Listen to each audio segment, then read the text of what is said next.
Hey everybody. So you probably already heard, but if you haven't, Metroid Prime 4 was actually sort of scrapped and they're going to be starting from zero. So I want to give you guys my opinion on what I think this means for Metroid. I am a huge Metroid fan. I think Super Metroid is still one of the best games of all time. Probably my favorite game of all time as well. Nostalgia mixed in there. So I am pretty biased when it comes to Metroid games. I mean, really close to heart. Like, Metroid Other M was a real hit for me. So I wake up today and somebody tells me, hey, did you see the sad news? Go into YouTube, trending Metroid Prime 4. I'm like, oh no. Click on the video, and you see Shinya Takahashi, head of development for Nintendo, and he's just talking in this sad tone. Like, I'm like, no, you're gonna cancel it. 大変心苦しいのですが、私たちがメトロイドプライムシリーズの続編となるこのタイトルに求める品質には届いていないという現状をお伝えせざるを得なくなりました。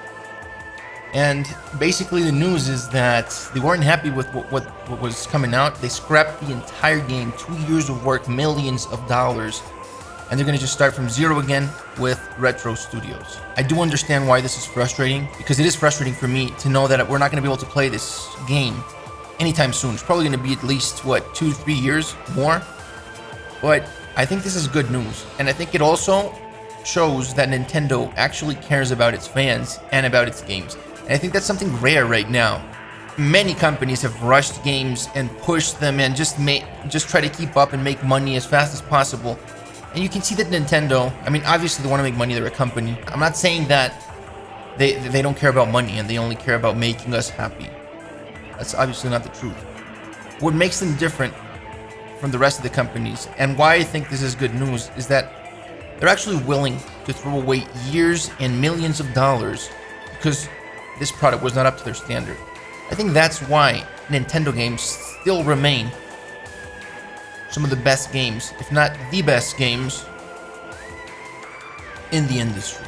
Now, Retro Studios, if you don't know, actually developed the original Prime games, and those games are classics at this point. So I think it's pretty cool, and it's good news that they put it back in the hands of Retro. Now, a question that I personally don't know, and if you guys know, please let me know in the comments, is what has Retro actually been up to all these years? Like, are they working on a game? Are they going to pause the development of whatever they were working on? What the hell were they doing? Because they've been pretty silent, and they haven't pushed anything for a few years right now. Retro also did Tropical Freeze, which, damn, I mean, I think that's one of the best platformers. Like, it has to be at least in the top 10 platformers of all time. You haven't played that game? I mean, the music, you got David Wise on the music.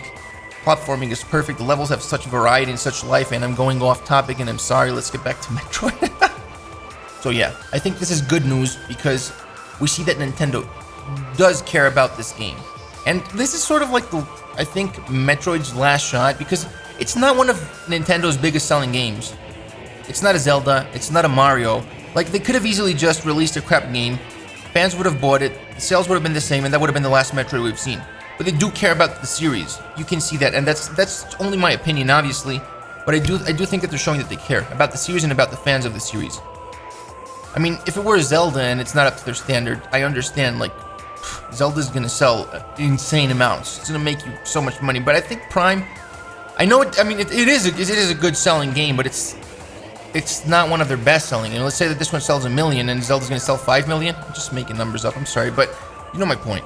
Now, concerns that I think that could come to mind are, first off, could this end up becoming A, a Half-Life 3, or B, a Duke Nukem Forever? And no, I think the answer is no for both of those concerns.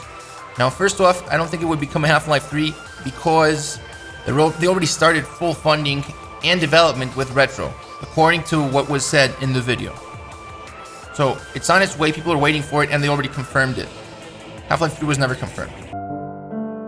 And Duke Nukem Forever, that game was just a mess. Like, cancel started, and then somebody picked it up and rushed it, and they just wanted to push it because the name was just a money grab. It was terrible.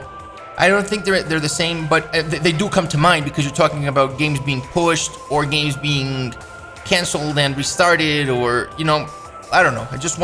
I think that those are the games that are going to come to mind in the discussion, so I just wanted to address that. I think it's good news from the point that Nintendo is showing that they truly care about their games and their fans, they're giving the game back to the people who know how to make this game. You know, you could say that they're playing it safe somehow, but I think they're going with the person that they know can do a great job, and I think they're going to do a great job.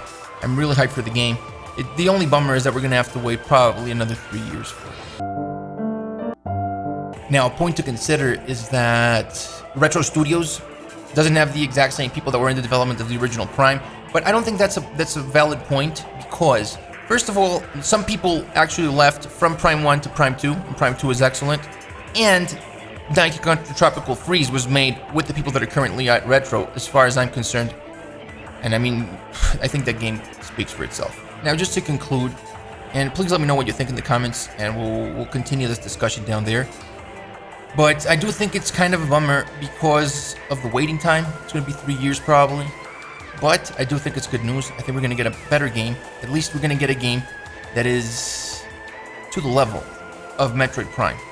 And hopefully this will make Metroid a more attractive game for newer players and actually secure its development further down the line for more Metroid games. Now, you know what would have been nice with this announcement? Like, okay guys, you're going to have to wait, but right now, as of right now, you can purchase the Metroid Prime. No. You can't purchase it.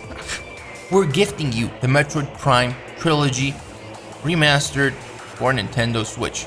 There you go, guys. There you go. Good guy, Nintendo. Go play Metroid Prime. Enjoy. Didn't happen. Would have been nice. I'm just saying. Nintendo, if you see this video, come on. Or at least, I don't know, people who pre-ordered Metroid Prime 4, just cut them some slack. Give them some Metroid Prime. Okay, guys, so that'll be it. Please let me know what you think in the comments, and if you think this is good news or bad news. I'll see you guys in the next one. Bye.